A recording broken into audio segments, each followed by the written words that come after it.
और नेक्स्ट है second factor is abiotic factor. Abiotic में क्या क्या आएगा, अब ये आप लोग बताइए।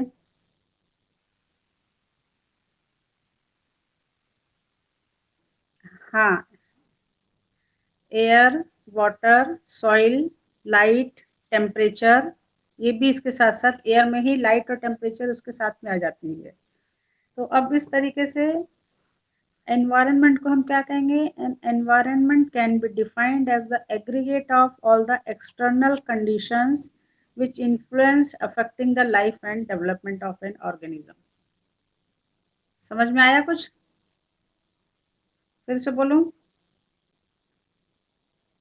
आप लोग कुछ कॉपी पेंसिल लेके बैठे। हाँ, environment is the aggregate of all the external conditions, यानी जो भी हमारे एनवायरनमेंट में एक्सटर्नल कंडीशंस पाई जा रही हैं उन सब को मिला करके एनवायरनमेंट बनता है, जो कि लाइफ और किसी भी ऑर्गेनिज्म के लाइफ और डेवलपमेंट को प्रभावित करता है। समझ में आया। तो ये एनवायरनमेंट एक तरीके से इसको आप सोशल फैक्टर बोल सकते हैं कि बिना इसके किसी भी प्लांट का या एनिमल का या ह्यूमन बीइंग का या इंसेक्ट्स हैं, किसी भी प्रकार के जो लिविंग फैक्टर्स हैं, उन लिविंग फैक्टर्स को लिविंग कंडीशन में रहना बहुत डिफिकल्ट हो जाता है। तो ये आपको समझ में आया बेसिकली कि एनवायरनमेंट है क्या, क्लियर हुआ।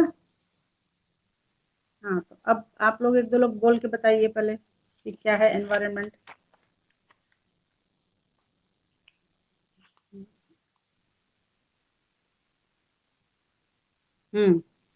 Which affects the growth of living organisms, जिनसे कि लिविंग ऑर्गेनिज्म की ग्रोथ प्रभावित होती है। इट मे बी हेल्दी और it may be harmful. If your surrounding atmosphere is healthy, then the growth of living organism is also healthy. If the surroundings of any living organism is bad conditions, then the growth affected by these factors and normal growth is not possible। ठीक है। ये अब ये तो हुआ environment क्या है। अब इस एनवायरनमेंट का स्कोप क्या है, यानी इसका क्या इम्पोर्टेंस है, क्या सिग्निफिकेंस है। अब ये है, थोड़ा आप लोग बताइए, बहुत छोटी सी चीज है, कोई बहुत बड़ी चीज नहीं है। बताइए।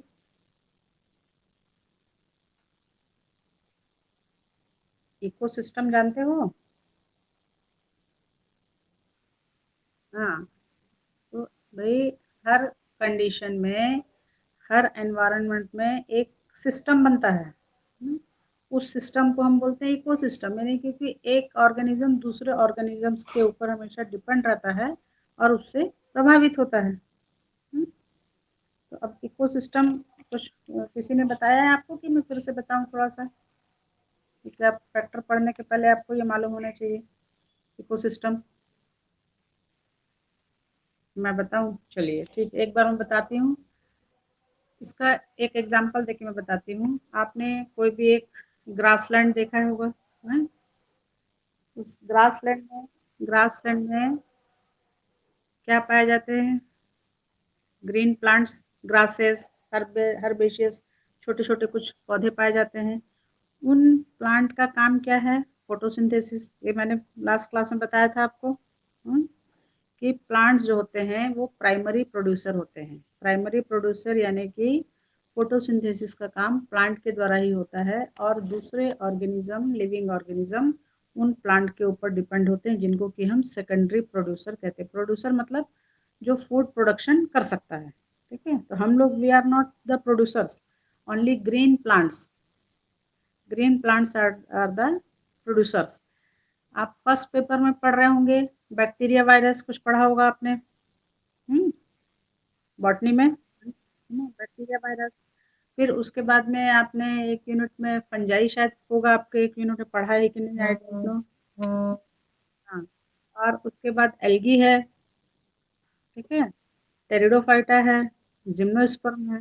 तो आपके सिलेबस में ये सारी चीजें जो रखी गई हैं, आपने कभी ये सोचा है कि why algae, bacteria and virus put in first unit, then fungi in second unit, then algae in third unit, then pteridophyta in bryophyta in fourth unit, pteridophyta in fifth unit?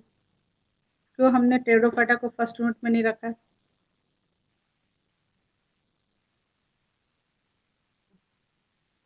हाँ, देखिए हम लोग सबसे प्रिमिटिव के हिसाब से रखते हैं, जो सबसे ज़्यादा प्रोड्यूसर होते हैं इवोल्यूशन के हिसाब से। तो जो प्रिमिटिव स्ट्रक्चर है, जैसे एल्गी है, फंजाई कैसे हैं, नॉन फोटोसिंथेटिक है ना, तो वो कम डेवलप्ड है। उससे ज़्यादा एडवांस एल्गी है जिसमें फोटोसिंथेसिस हो रहा है, but they do not contain leaf, stem and roots. Algae में रूट, स्टेम और लीव्स नहीं पाया जाता है। एल्गी के बाद ब्रायोफाइटा आता है। Bryophyta is a thalloid structure which contains some leaf like structure.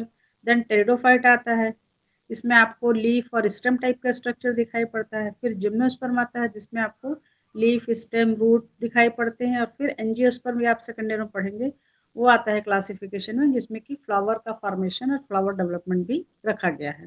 तो ये क्यों रखा गया है, क्योंकि जो एल्गीज हैं वो प्राइमरी प्रोड्यूसर हैं, ब्रायोफाइटा भी है, पर सबसे जो ग्रासलैंड होता है वो, और एक पॉन्ड इकोसिस्टम होता है। ग्रासलैंड में जो ग्रीन प्लांट्स पाए जाते हैं, जो भी ग्रासेस वगैरह हैं, they always synthesize their own food, वो अपना भोजन खुद बनाते हैं।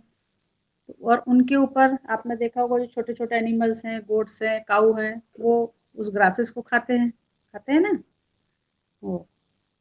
फिर उन काऊ और ग्रासेस, या फिर कुछ स्मॉल एनिमल्स जैसे फ्रॉग्स हैं, स्नेक्स हैं, इंसेक्ट्स हैं, वो खाते हैं। उन इंसेक्ट्स को दूसरे एनिमल खाते हैं। तो किसी भी इकोसिस्टम में जो बेस होता है वो क्या होता है, primary producer. Primary producer means green plants. मैं इसके नेक्स्ट क्लास में इसका डायग्राम वगैरह निकाल के रखूंगी, तो आपको और क्लियरली समझ में आ जाएगा। इकोसिस्टम वाले चैप्टर में आप और डिटेल में पढ़ेंगे, पर इकोसिस्टम आपको समझना जरूरी है, इसीलिए आप तभी आप एनवायरनमेंट में आगे कुछ भी समझ पाएंगे। तो बेसिक क्या है आपका, फर्स्ट लेवल क्या हो जाता है, प्राइमरी प्रोड्यूसर। तो primary producers are always always green plants, because they synthesize their own food, and other animals they depend on these grasses. तो प्राइमरी प्रोड्यूसर हुआ, फोटोट्रॉफ होते हैं ये, या ऑटोट्रॉफ होते हैं। एल्गीज हैं या ग्रास हैं, ये कैसे होते हैं, ऑटोट्रॉफ होते हैं। ऑटोट्रॉफ मतलब वो अपना फूड खुद बना सकते हैं। उनके ऊपर जो इंसेक्ट्स या स्मॉल एनिमल्स डिपेंड हैं, वो कंज्यूमर हो जाते हैं, जो कि प्रोड्यूसर को कंज्यूम करता है, उसको खाते हैं। और फिर लार्ज एनिमल्स हैं जो छोटे एनिमल्स को खाते हैं, वो सेकेंडरी कंज्यूमर हो जाते हैं। तो मीन्स कि एनवायरनमेंट में दो प्रकार के ऑर्गेनिज्म पाए जाते हैं। प्राइमरीली जो होते हैं उनको हम क्या कहते हैं, प्रोड्यूसर, जिनमें कि फोटोसिंथेसिस होता है और वही फूड सिंथेसिस का काम करते हैं। और दूसरे होते हैं कंज्यूमर। कंज्यूमर यानी कि जो प्रोड्यूसर के ऊपर डिपेंड रहते हैं। तो हम लोग सब कंज्यूमर हैं, जितने भी एनिमल्स हैं, इंसेक्ट्स हैं, या तो वो प्राइमरी कंज्यूमर हो सकते हैं या टॉप सेकेंडरी कंज्यूमर हो सकते हैं। और उसके भी ऊपर होता है टॉप कंज्यूमर, जो फॉरेस्ट इकोसिस्टम में पाए जाते हैं, लार्ज एनिमल्स हैं, लॉयन वगैरह जो दूसरे एनिमल्स को खाते हैं, तो उनको हम टॉप कंज्यूमर कहते हैं। तो इस तरह से कोई भी इकोसिस्टम जो होता है, उस इकोसिस्टम में प्रोड्यूसर और कंज्यूमर दो प्रकार के ऑर्गेनिजम्स हमेशा पाए जाएंगे। आप पॉन्ड इकोसिस्टम में देखिए, पॉन्ड इकोसिस्टम में ग्रीन एल्गीज पाई